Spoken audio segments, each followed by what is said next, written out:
ابو سعید رضی اللہ عنہ سے روایت ہے کہ وہ رسول اللہ صلی اللہ علیہ وسلم کے پاس آئے، آپ بخار میں مبتلا تھے، تو انہوں نے اپنا ہاتھ آپ کی چادر پہ رکھا، کہا ہے اللہ کے رسول آپ کا بخار تو بہت سخت ہے۔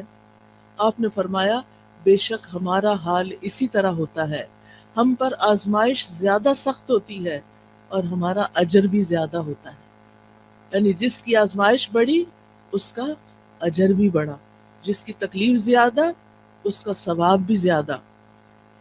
پھر انہوں نے پوچھا اے اللہ کے رسول لوگوں میں آزمائش کے لحاظ سے سخت کون ہوتا ہے؟ آپ نے فرمایا انبیاء۔ کہا پھر کون؟ آپ نے فرمایا علماء۔ کہا پھر کون؟ فرمایا نیک لوگ۔ اب ہونا تو یہ چاہیے تھا کہ جو نیک لوگ ہوں، یا عام طور پر لوگ یہی سمجھتے ہیں کہ اگر ہم نیک کام کر رہے ہیں، عبادت کر رہے ہیں، تو پھر ہماری زندگی میں تو کوئی مشکل نہیں ہونی چاہیے۔ نہیں، مشکلیں ہوتی ہیں ان کی زندگی میں، لیکن وہ برداشت کر کے خوشحال ہوتے ہیں، وہ دل سے خوش راضی رہتے ہیں، اور وہ سمجھتے ہیں کہ ہر لمحہ ہمارا اجر بڑھتا چلا جا رہا ہے، لہٰذا یہ چیز ان کو اطمینان دیتی ہے، اور وہ اس پریشانی پہ پریشان نہیں رہتے ہر وقت، بلکہ اللہ سبحانہ تعالیٰ کی طرف رجوع کرتے ہیں۔ نبی صلی اللہ علیہ وسلم نے یہ بھی فرمایا کہ ان کو یعنی نیک لوگوں کو بعض اوقات ایسی تکلیفیں آتی ہیں، کچھ لوگ آزمائش پر بھی خوش ہوتے ہیں بنسبت اس شخص کے جو کچھ دیے جانے پر خوش ہوتا ہے۔ یعنی عام لوگوں کا حال کیا ہوتا ہے کہ جب ان کو کچھ دیا جاتا ہے تو وہ خوش ہوتے ہیں، لیکن انبیاء اور نیک لوگ جب ان پر کوئی تکلیف آتی ہے تو خوش ہوتے ہیں، وہ سوچتے ہیں کہ ہمارے رب نے اس کام کے لیے چنا۔ اب رب کی بڑی حکمتیں ہوتی ہیں، وہ کسی پر اس کی وسعت سے بڑھ کے بوجھ نہیں ڈالتا۔ لا یکلف اللہ نفسا الا وسعها، اللہ کسی جان پر اس کی ہمت وسعت سے بڑھ کے بوجھ نہیں ڈالتا۔ لہا ما کسبت وعلیہا ما اکتسبت۔ مومن یہی دعا کرتا رہتا ہے، ربنا لا تؤاخذنا ان نسینا او اخطانا ربنا ولا تحمل علینا کما حملته علی الذین من قبلنا ربنا ولا تحملنا ما لا طاقت لنا به۔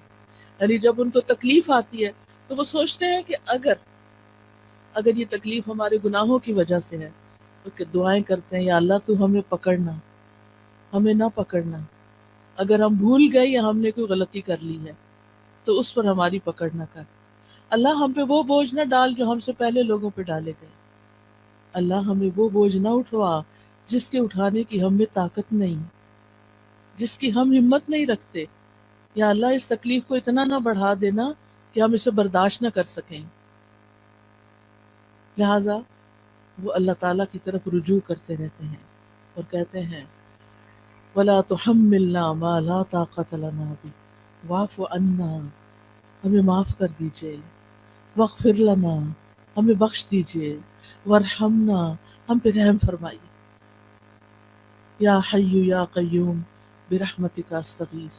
مومن پہ جب تکلیف آتی ہے، آزمائش آتی ہے، تو وہ اللہ کی رحمت پکارتا ہے، اللہ کی رحمت کے لیے دعائیں کرتا ہے، وَارْحَمْنَا أَنْتَ مَوْلَانَا، تو ہی ہمارا والی وارث ہے، تو ہی ہمارا مولا ہے، فَانْصُرْنَا عَلَى الْقَوْمِ الْكَافِرِينَ، ہمیں کافر قوم کے مقابلے میں مدد عطا فرما، ہم تیری مدد کے محتاج ہیں۔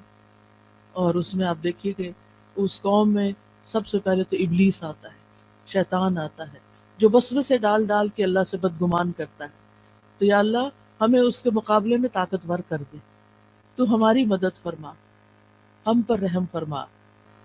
پھر اسی طرح ہم دیکھتے ہیں کہ نبی صلی اللہ علیہ وسلم ہر طرح کی تکلیفوں سے آزمائے گئے، یتیم پیدا ہوئے، ماں بھی فوت ہو گئی چھوٹی عمر میں، پھر دادا فوت ہو گئے، پھر چچا مددگار تھے عین مصیبت کے سال، وہ بھی فوت ہو گئے، بیوی بڑی غمگسار تھی حضرت خدیجہ، وہ بھی فوت ہو گئی، پھر وطن سے پیار ہوتا ہے، حالات اتنے تنگ ہو گئے، آزمائشیں اتنی بڑی، 3 سال تو ایک گھاٹی میں گزارنے پڑے جہاں کچھ کھانے پینے کو نہیں تھا، اور پھر بالآخر مکہ چھوڑنا پڑا، چھوڑتے ہوئے کہا ہے مکہ تو مجھے سب سے پیارا ہے، اگر تیرے رہنے والے مجھے یہاں سے نہ نکالتے میں کبھی نہ جاتا یہاں سے۔ پھر ایک نئی جگہ پر گئے، وہاں جا کر جنگیں مسلط ہوگی، ایک کے بعد ایک سال جنگ آ رہی ہے، جان مال ہر چیز کو خطرہ، خوف، پریشانی، بیماری. کون سی تکلیف تھی جو رسول اللہ صلی اللہ علیہ وسلم پر نہیں آئی؟ پھر آپ کے بیٹے بھی فوت ہو گئے، پھر حضرت ابراہیم جو چھوٹے تھے وہ پیدا ہوئے ماریہ قبطیہ سے، اور ان کی وفات پر آپ رو دیے، آپ کی آنکھوں سے آنسو گر رہے تھے. صحابہ بڑے حیران ہوئے کہ آپ بھی روتے ہیں. آپ نے فرمایا ان العین تدمع والقلب والقلب يحزن ولا نقول الا ما يرضى ربنا وانا بفراقك یا ابراہیم لمحزونون. آنکھیں روتی ہیں، دل غمگین ہوتا ہے، اور ہم وہی بات کہتے ہیں جس سے ہمارا رب راضی ہوتا ہے.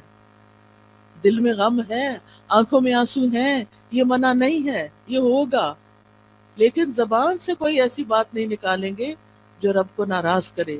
اور اے ابراہیم، تیری جدائی سے ہم بڑے غمگین ہیں، یہ تو ہمیں چھوڑ گیا ہے، ہمیں غم ہے.